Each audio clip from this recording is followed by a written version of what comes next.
Assalamualaikum warahmatullahi wabarakatuh. Selamat berjumpa di YouTube channel Realita TV di acara Sarita Sarinya Berita. Ya, kali ini kita menyoroti yang lagi heboh ya. Ada pengacara Magdir Ismail yang mengembalikan uang sebesar 27 miliar rupiah cash begitu ya ke Kejaksaan Agung. Kalian pernah nggak lihat itu kayak apa wujudnya nih? Uang 27 M itu dibawa tangan gitu, disegepok-gepok begitu ya dengan bantuan beberapa orang. Nah, yang menarik adalah uang ini terkait dengan kasus korupsi BTS begitu ya, yang ternyata bukan hanya memunculkan nama Johnny J. Plate, tapi muncul nama-nama besar. Sebelumnya ada nama disebut-sebut nama suami Puan Maharani, Happy, tapi saat ini hilang ya, tidak dibahas lagi. Tapi sekarang yang muncul nama baru lagi ini terkait dengan diperiksanya Menpora Dito Aritejo. Nah, setelah sehari diperiksa, Magdir Ismail ini mengaku mendapat uang, menerima uang sebesar 27 miliar rupiah dari pihak swasta, dikembalikan sebagai uang hasil suap ya, dikembalikan kepada Kejaksaan Agung. Hal ini tentunya langsung dihubung-hubungkan oleh publik ya dengan pengakuan Irwan Hermawan ya, di mana itu adalah klien dari Magdir Ismail yang mengatakan di BAP-nya telah memberikan uang sebesar 27 miliar rupiah kepada Dito Aritejo, saat itu belum jadi Menpora ya, masih menjadi staf ahlinya Menko Equine ya, Airlangga Hartarto. Nah, di rumahnya di Denpasar. Nah, akhirnya tentu saja spekulasi muncul ya bahwa uang 27 M ini mungkinkah gitu ya, meskipun tidak disebut oleh Magdir Ismail, berasal dari Dito Aritejo begitu ya. Nah, nama Dito ini pun menjadi permasalahan juga ya, karena ada siapa. Tentu saja Dito ini seorang yang muda dan waktu itu belum memegang jabatan yang cukup menentukan begitu ya. Pasti ada orang di belakangnya ya. Disebut-sebut bahwa uang 27 M ini bukan termasuk uang korupsi BTS, melainkan adalah uang suap untuk maklar kasus begitu ya, untuk memuluskan, untuk menghentikan kasus BTS ini. Nah, siapakah orang di balik Dito Aritejo ini yang mampu menghentikan kasus sampai disuap sebesar 27 M? Nah, inilah spekulasi beredar, rumor menyebutkan ada nama Kaisang begitu ya, karena Dito ini memang mempunyai proyek bersama dengan Kaisang di Rans ya, perusahaannya.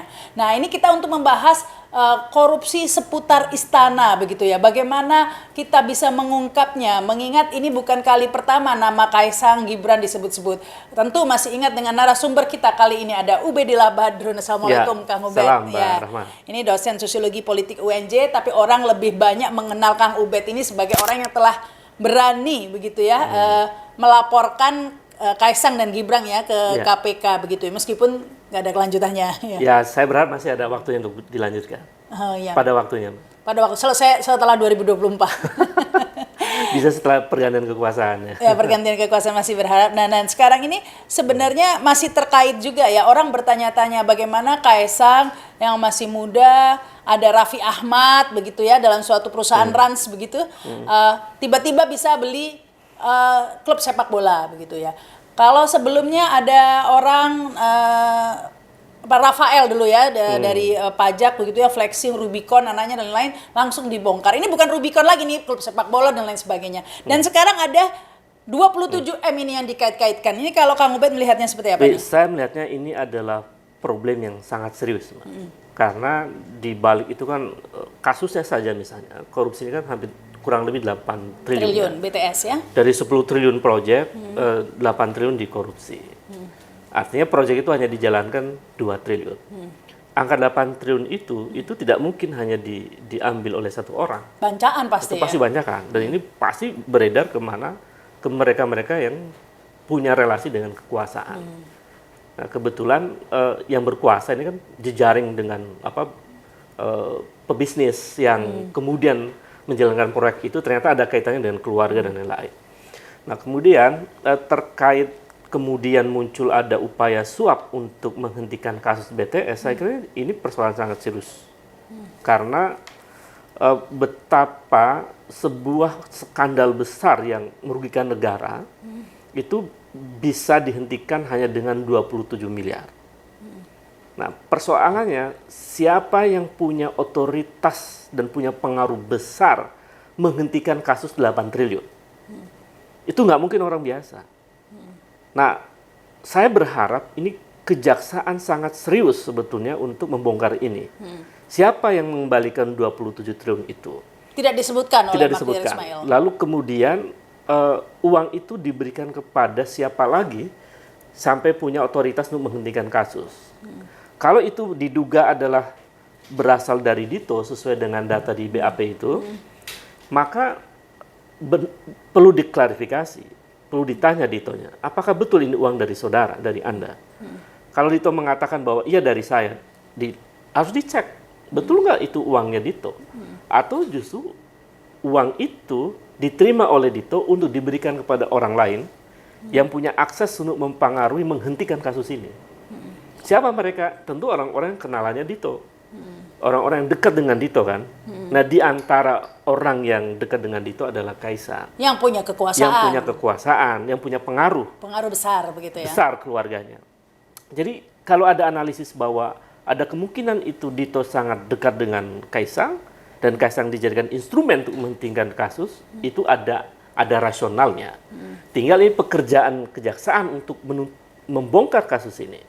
Dan saya melihat ini kasus karena sangat besar ya, 8 triliun, mestinya KPK juga intervensi nih. KPK harus terlibat juga. Kejaksaan harus serius ini untuk membongkar. Apalagi ini jadinya ada 2 kasus ini. Yang pertama kasus korupsi itu sendiri 8 triliun begitu ya.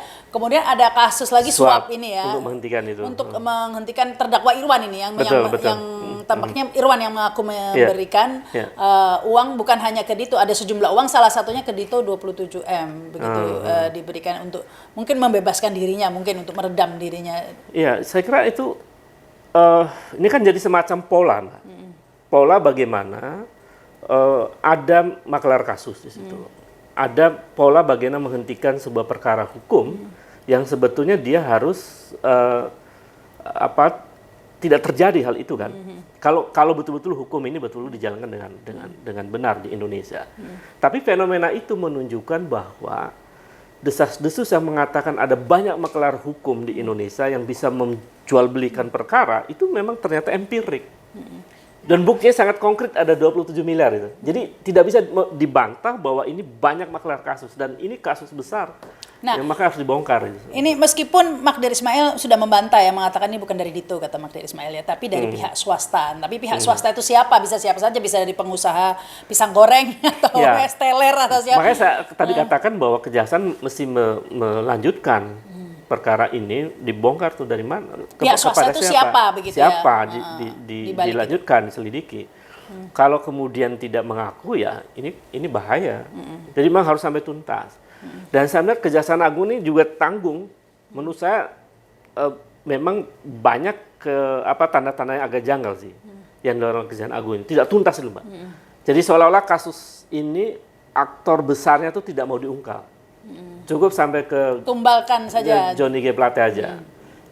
Nah ini memunculkan tanda-tanya besar dari banyak pihak, termasuk juga akademisi ya, yang konsen dengan sebelumnya ada nama disebut-sebut nama suami Puan juga sekarang nggak ada kelanjutannya juga ya. Ya itu kan kelihatan sekali. Jadi sangat kelihatan publik bisa membaca bahwa kasus ini seolah-olah akan difokuskan pada satu orang. Dilokalisir begitu ya.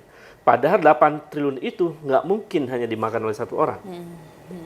Nah bagi-baginya kemana ini harus diungkap. Nah kalau kemudian Kejaksaan Agung tidak mengungkap semacam ini, ya KPK bisa intervensi loh. Karena ini kan kasus korupsi. Iya. Bisa. Apalagi sudah ada kasus suap selanjutnya itu ya untuk maklar kasusnya. Ini pola-pola maklar kasus tadi itu Kang Ubed. Sebenarnya ini ada kemiripannya dengan kasus yang Kang Ubed laporkan dulu. Di mana perusahaan SM waktu itu kan. Karena ada kasus pembakaran hutan ya. Pembakaran hutan yang 79 triliun itu. Ya, didenda putusan vonis hukum 79 triliun hakimnya. Ya, tapi hanya bayar 78 miliar sekian. Ya, tapi akhirnya keputusan selanjutnya kasasinya ya. Betul. Tinggal 79 miliar dari triliun menjadi miliar begitu ya dendanya. Nah, ini juga polanya sama sebenarnya, pola maklar kasus, dan ternyata si perusahaan SM ini punya proyek bersama juga nih sama Kaisang dan Gibran. Anak-anaknya. Nah, kebetulan 2 kali nih berarti. Betul. Kita memang belum bisa dibuktikan ya aliran dana dan lain sebagainya. Tapi ada 2 kali kebetulan ini ya. Jadi kalau lihat pola bagaimana relasi kuasa terlibat di dalam proses perkara itu kan sudah sangat sangat terang benderang sebetulnya bahwa peristiwa kasus Kaisang yang sempat saya laporkan itu kan menjadi persoalan yang hari ini tidak dituntaskan oleh KPK, ya kan? Dan kemudian kejadian lagi seperti yang sekarang kita lihat dalam kasus BTS itu menunjukkan bahwa pola memanfaatkan relasi kuasa untuk menghentikan perkara hukum itu telah terjadi di Republik ini dengan sangat terang benderang. Nah, persoalannya adalah bagaimana penegak hukum menghentikan perkara-perkara ini. Saya membaca ini ada kecenderungan penegak hukum tidak menuntaskan perkara, baik yang di KPK maupun yang ini ya, kasus kejaksaan yang di kasus BTS ini. Kalau ini yang kemudian terjadi, ini kan memunculkan public distrust yang luar biasa. Ketidakpercayaan publik pada lembaga penegak hukum akan makin parah. Kinerja tahun-tahun sebelumnya saya sudah parah kan, masyarakat sudah mulai tidak percaya dengan aparat penegak hukum dan lain-lain. Kalau ini kemudian juga tidak dituntaskan, saya melihat masyarakat memiliki satu tingkat kekecewaan yang sangat luar biasa sebetulnya. Kalau situasi ini dibiarkan, kan sebenarnya memungkinkan munculnya ledakan sosial yang luar biasa. Bagaimana rakyat tidak kecewa uang yang susah dicari oleh negara ini, bahkan harus dengan utang, lalu dikorupsi dengan angka triliunan. Ya, saya sempat terbengong-bengong mungkin ya melihat tumpukan uang tadi itu. Ya, itu belum pernah tuh ngelihat tumpukan uang cash 27 M dalam bentuk dolar. Ya, jadi geleng kepala juga saya. Jadi ini praktek hukum yang memalukan sebetulnya ya.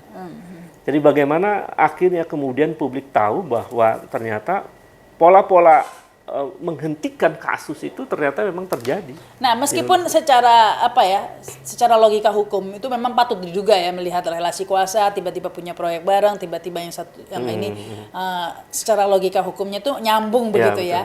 Tetapi toh sama KPK laporan Kang Ubed yang kemarin itu tidak ditindaklanjuti. Nah, alasan waktu itu apa alasan KPK?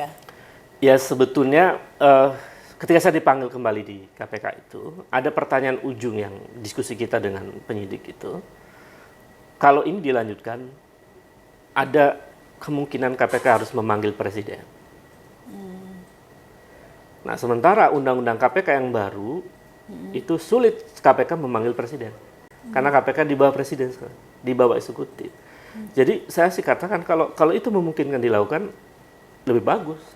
Karena kan sebetulnya perkara itu dalam terminologi hukum mungkin Mbak Rahma paham betul tentang trading in influence itu, memperdagangkan pengaruh. Nah, di antara pengaruh yang pengaruh kekuasaan. Jadi dalam kasus yang saya laporkan memang ada perdagangan pengaruh yang terjadi. Bagaimana memanfaatkan pengaruh presiden dalam berbagai proses-proses hukum misalnya, termasuk bagaimana kemudian menggunakan pengaruh presiden, sang anak ini memanfaatkan posisi itu untuk mendapatkan peluang-peluang bisnis dan seterusnya. Meskipun sang anak sendiri bukan pejabat negara waktu itu, begitu ya? Kalau Gibran pejabat negara. Oh iya, Gibran kan wali kota, dan waktu itu dia masih menjadi komisaris utama dari perusahaan itu, kalau tidak salah ya. Dan saya baca masih jadi komisaris. Status legal di Kementerian Hukumnya masih jadi komisaris saat dia menjadi wali kota. Jadi pejabat negaranya ada situ, ada wali kota, ada presiden, ya kan, termasuk ada duta besar. Itu pejabat negara. Yang saya laporkan ada semua nama-nama itu.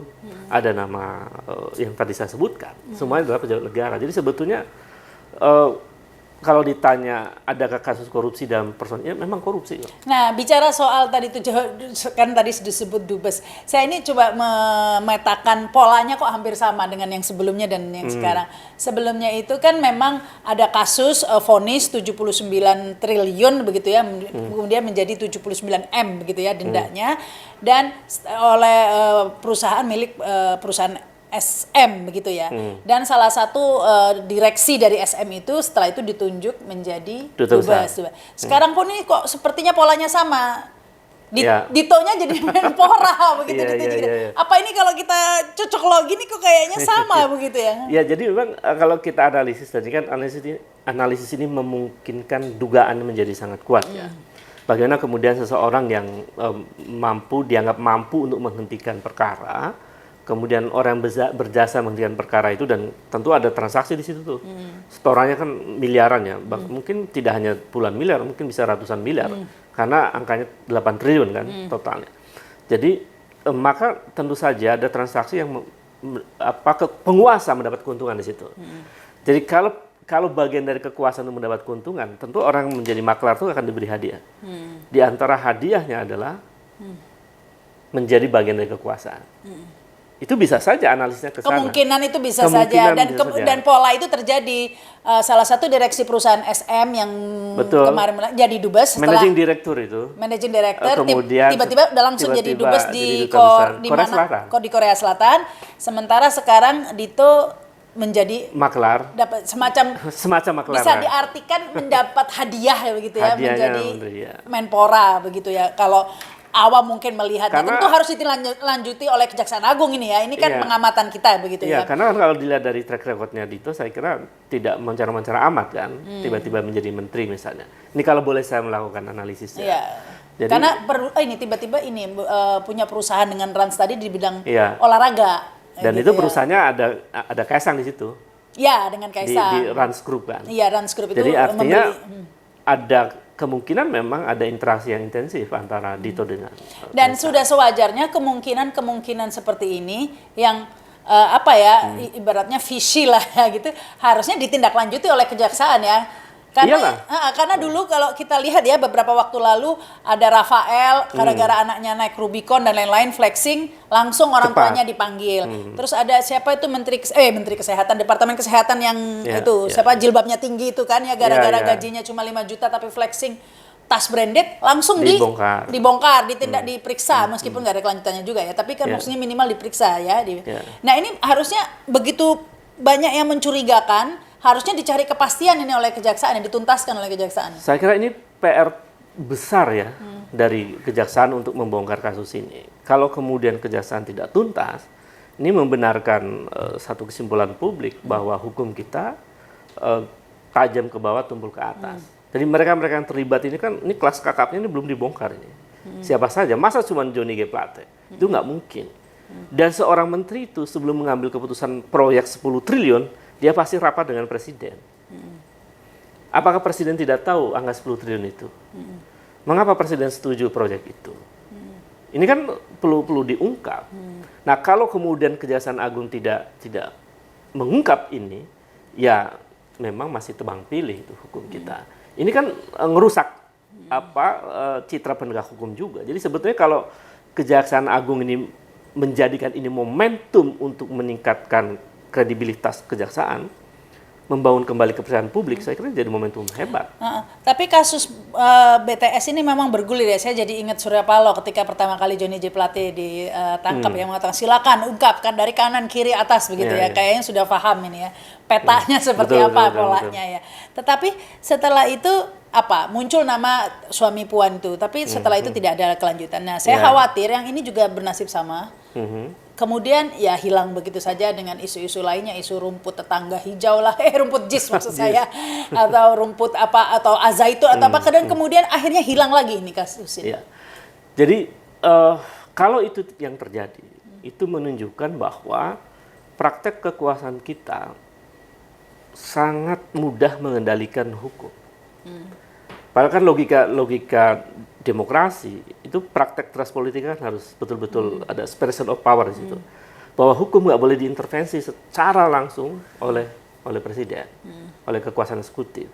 Kalau itu yang kemudian terjadi karena ini menyangkut orang-orang besar, dan orang-orang besar itu adalah orang-orang di lingkaran istana, ini kan menunjukkan bahwa hukum dikalahkan oleh kekuasaan eksekutif. Jadi kalau ini kemudian tidak dilanjutkan, saya kira publik harus makin yakin, punya kesimpulan besar bahwa memang rezim ini bermasalah sangat serius. Nah itu yang menjadi masalah juga, sudah rezim dianggap bermasalah seperti ini, tetapi banyak yang mengatakan bahwa uang korupsi sekian besar ini sebenarnya untuk menghadapi hajatan politik di 2024 ya begitu ya. Artinya bisa-bisa tambah langgeng lagi ini ya dengan modal yang besar itu. Iya, ada tren proyek-proyek APBN itu kan dikerjakan untuk kepentingan mengumpulkan modal politik untuk kepentingan 2024. Dan menurut saya ini cara-cara buruk ya yang harus diakhiri, dan cara mengakhirinya memang sebenarnya masyarakat kita mesti speak up untuk soal-soal semacam ini. Jadi kalau kemudian kita juga tidak memiliki keberanian untuk mengungkap dan mempertanyakan berbagai hal soal uang negara ini, kita berada pada situasi yang berbahaya. Karena di saat yang sama parlemen kita itu tidak menjalankan fungsi kontrol dan tidak menjalankan fungsi evaluasi kan terhadap kekuasaan. Ini saya mau mengatakan begini, Mbak. Ini bahaya, Republik ini dalam keadaan bahaya karena presiden eksekutif tidak pernah dikoreksi. Jadi melakukan kesalahan apapun tidak pernah tuh dikoreksi. Masa kasus 10 triliun ini tidak ada kaitannya dengan presiden misalnya. Ini dugaan saya, ini kan dirapatkan di kabinet. Harusnya Kejaksaan Agung sampai tuntas tuh. Siapa sebetulnya yang mengambil keputusan? Bagaimana bagi-baginya mereka 8? Nah ini yang harusnya dipansuskan ya, ini yang pansus, dan DPR nggak boleh diam. Ini DPR, saya kira ada yang membuat di Google Map DPR menjadi parlemen tikus tuh, ada benernya juga tuh. Di Google Map kan kemarin sempat muncul rame gitu. Jadi artinya kalau DPR tidak menjalankan fungsi kontrol, tidak membuat pansus dalam soal 8 triliun ini, ya DPR sudah tidak lagi menjadi apa Dewan Perwakilan Rakyat, tapi sudah menjadi Dewan Perwakilan kumpulan para apa yang oleh Google Maps disebut sebagai copet dan lain-lain itu ya. Jadi menurut saya parlemen juga harus mempertanyakan. Kalau copet itu biasanya sedikit, kalau besar kan kalau ini maling ya, merampok itu ya. Kalau banyak ya, Pak. Jadi, nah itu pertanyaan, kalau DPR-nya seperti itu begitu ya, sebenarnya kita rindu ya, ini harusnya ketika rame, pansus itu aja, JIS. Saya sendiri merespon positif, ya harusnya Pak JIS dibikin pansus dan disusul dengan lain-lainnya, biar DPR ini kelihatan kerja gitu maksud saya. Betul. Biar ada kerjaannya, nggak apa-apa deh pertama-tama JIS dulu gitu ya. Terus ada pansus lainnya juga, termasuk ini dong ya, yang sudah jelas sistematisnya ya, melibatkan banyak sumbu kekuasaan. Nah kalau sudah DPR-nya seperti itu, kekuasaannya seperti itu. Nah ini apa yang harus dilakukan oleh rakyatnya nih? Kan mentok wakil rakyatnya kayak gitu. Jika trias politik yang nggak berfungsi dengan baik ya, parlemen, eksekutif dan penegakan hukum tidak berfungsi dengan baik, saya melihat ini sebetulnya potensi besar untuk melakukan perubahan dilakukan oleh masyarakat.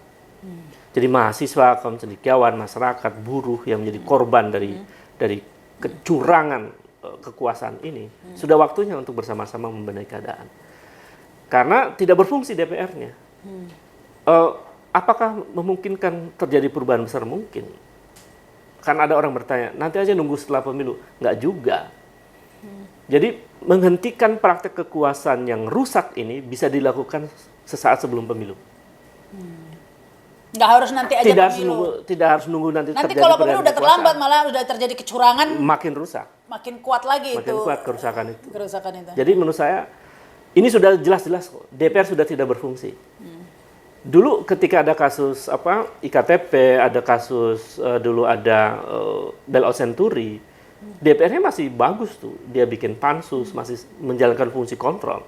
Sekarang ini nggak ada. Jadi menurut saya, benar kata mahasiswa itu, DPR tidak lagi menjadi Dewan Perwakilan Rakyat, sudah menjadi Dewan Pengkhianat Rakyat. Jadi sudah waktunya rakyat berbicara sangat jujur bahwa rakyat sudah harus menghukum. Siapa yang harus dihukum oleh rakyat? DPR. Siapa lagi? Ya presiden. Siapa lagi? Penegak hukum, karena tidak serius untuk membongkar kasus ini. Kan kita ingin menghentikan praktek korupsi. Republik ini nggak bakal maju, mimpi kita menjadi negara besar itu nggak akan terjadi. Ketika praktek kekuasaan tidak berfungsi dengan baik, DPR tidak berfungsi dengan baik, eksekutifnya ngaco, kemudian yudikatifnya juga seperti itu. Jadi mimpi besar tentang cita-cita Republik ini nggak akan terjadi. Akhirnya rakyat kasihan aja. Ya sekarang momentumnya ya, karena kalau dulu Kang Ubed pernah menggugat ke KPK, Kaisang dan Gibran, itu momentumnya mungkin kurang ya. Nah sekarang ini sudah dekat pemilu, begitu ya. Ada orang petinggi-petinggi yang lebih banyak petinggi yang sudah ditangkap begitu ya. Waktu itu kan kalau kasus yang sebelumnya hanya perusahaan SM, ya kan. Jadi ini lebih momentumnya lebih besar ya untuk mengungkap semuanya. Dan angkanya besar, 8 triliun. Dari 8 triliun itu kalau dipakai untuk beasiswa anak-anak bisa 8.000 anak Indonesia jadi profesor itu. Artinya kerugian negara begitu besar. Ya perusahaan SM itu juga besar kan dari 79 Iya, 79 triliun, betul itu ya, kan. betul. Minimal berapa T-nya lah yang buat untuk ini kan. Jadi kita nggak pernah tahu berapa karena memang nggak pernah diungkap ya. Ini Iya, hanya makanya ini jadi momentum nih Mbak. Sebetulnya momentum untuk membongkar sebetulnya siapa aktor-aktor kelas kakap di dalam. tapi ini sudah di tengah, nggak mungkin Kejaksaan Agung akan diam saja karena gini. Sudah ada wujudnya, barangnya 27M-nya sudah dibawa oleh Mahdi. Kan nggak mungkin dibawa oleh hantu. Pasti ada orang yang punya Iya. dong duit ini. Tapi kenapa Kejaksaan menghentikan proses pengembangan itu dilarikan hanya ke Johnny G. Plate? Enggak, kali ini nggak bisa saya kira nih kalau prediksi Oke. saya. Karena ini barang sudah ada 27M. Nggak mungkin kan dari di bawah tikus gitu kan, nggak mungkin harus ada Betul. namanya orangnya. Nah makanya ini menjadi momentum. Siapa ini namanya Siapa harus sebetulnya? diungkap ke publik dong ya. Betul. Mungkin belum sekarang karena masih proses. Tapi saya yakin ini kita optimis lah ke Oke, Kejaksaan. kita memberikan kepercayaan pada Kepercayaan Kejaksaan nggak mungkin lah seterang benderang begitu Kejaksaan akan oleh perusahaan swasta. Perusahaan swasta kan Ya, betul. harus ada namanya Ya, begitu ya. ya kan. Nah itu memang tugas Kejaksaan. Kalau Magdir Ismail mengatakan perusahaan swasta wajar ya, Ya. itu memang bukan tugasnya mungkin ya. Betul. Tugasnya Kejaksaan ini mengungkap Betul. sebenarnya siapa identitas ya pemilik uang 27M yang telah dikembalikan itu. Nggak mungkin uangnya hantu dikembalikan begitu kan ya. Kita tunggu langkah konkret Iya. dari Kejaksaan untuk mengungkap itu. Baik, ya, kita tunggu sambil tentunya kita kawal terus kasus ini ya. Ini Ya. momentumnya ini kalau tidak sekarang kapan lagi begitu kan ya. Betul. Ini perlu dukungan terus bersuara nih Kang Ubed. Baik. Semoga meskipun 1, 2, 3 dan tapi ini sudah mulai banyak dukungan untuk terus menegakkan keadilan pastinya. Thank you Kang Baik, Ubed. sama-sama. Ya, terima kasih juga yang sudah menyaksikan tayangan ini. Jangan lupa subscribe dan komen di YouTube channel Realita TV. Saya Rahma Sarita. Wassalamualaikum warahmatullahi wabarakatuh. Sampai jumpa.